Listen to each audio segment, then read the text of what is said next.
Occasionally, it may be necessary to manually tag our content, or better to manually tag it in cases where most of the content already is tagged, but certain elements are not.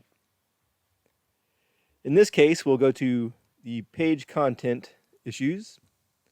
We'll expand the tagged content area and click on element 1, which represents this image in my document.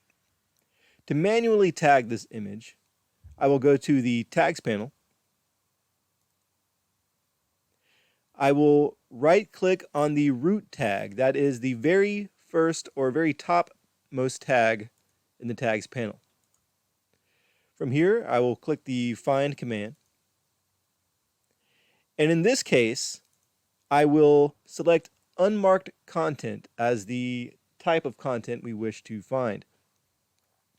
Occasionally, you may use unmarked links for links or unmarked annotations for form fields.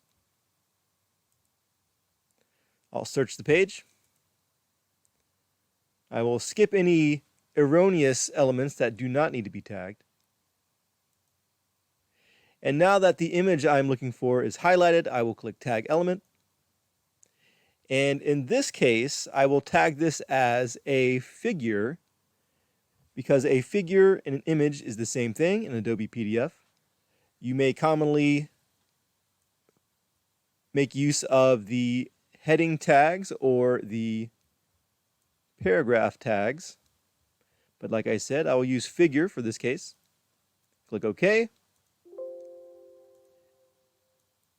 And if I go back to my accessibility checker, I'll right click, ask it to check again, and we see that our untagged content has now been tagged.